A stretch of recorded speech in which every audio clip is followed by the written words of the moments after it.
தாய்த்தமிழ் உறவுகளுக்கு காலை வணக்கங்கள். விஜயின் அரசியல் வருகை தமிழ் தேசிய அரசியலின் வளர்ச்சிக்கு எவ்வளவு உறுதுணையா இருக்கும், எவ்வளவு பக்கபலமா இருக்குங்கிறதுக்கு உண்டான ஒரு சில காரணங்களை நான் இன்னைக்கு சொல்லலான்னு பாக்குறேன்.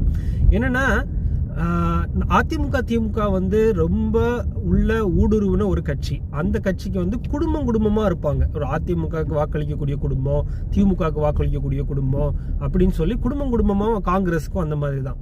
ஸோ அந்த மாதிரி வாக்களிக்கிற இடத்துல அந்த திமுக அதிமுகன்ற ஒரு கட்டடத்தை இடிக்கிறதுக்காக மண்வெட்டி கோடாலி அங்கிருந்து மண் அள்ளி வெளியே போடுறதுக்காக நிறைய பேர் முயற்சி பண்ணாங்க. ஒன்று ராமதாஸ் அவர்கள் முயற்சி பண்ணாரு, திருமாவளவன் அவர்கள் முயற்சி பண்ணாரு, அதுக்கப்புறம் வரிசையா வந்த நிறைய நடிகர்கள் முயற்சி பண்ணாங்க.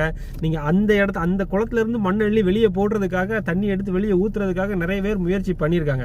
அப்படி பண்ணி ஒவ்வொரு கட்டத்துல அவங்க தோத்து அவங்க அதுக்கு மேல நிக்கிறதுக்கு வலிமை இல்லாம அந்த குட்டைக்குள்ளேயோ அந்த குளத்துக்குள்ளேயோ போய் அவங்களே விழுந்துட்டாங்க. அதுதான் கூட்டணி வச்சு அவங்க வந்துட்டு இருக்காங்க இது வரைக்கும் டிராவல் பண்ணி.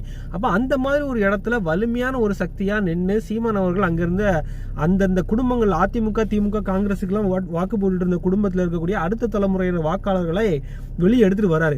அது சீமான் அவர்களால் மட்டும் முடியுமா? அவ்வளவு பேரையும் எடுத்து வெளியே கொண்டு வர்றதுக்கு அதாவது இருக்கிற டைம்ல இப்ப நம்ம ஜெனரேஷன் பாத்தீங்கன்னா நம்ம வாழ்நாள் காலத்துக்குள்ளேயே சீமான் அவர்கள் முயற்சி பண்ணி அவ்வளோத்தையும் வெளியே எடுத்துட்டு வர முடியுமா அப்படின்னு கேட்டா அதுக்கு நாள் ஆகும்.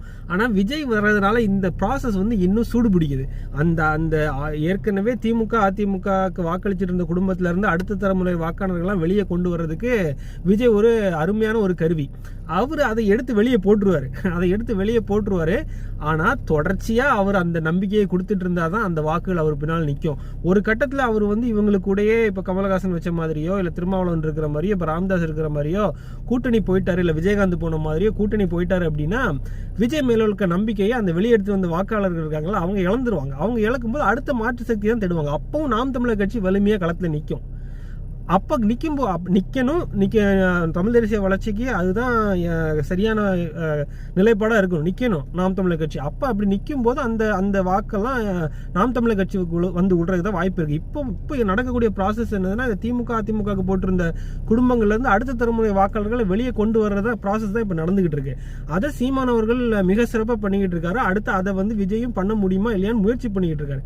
இந்த முயற்சியை தடுக்கிற மாதிரி நம்ம எந்த ஒரு விமர்சனமும் விஜயின் அரசியல் மேல வைக்கிறதுக்கு தேவையில்லைன்றதான் என்னோட பார்வை.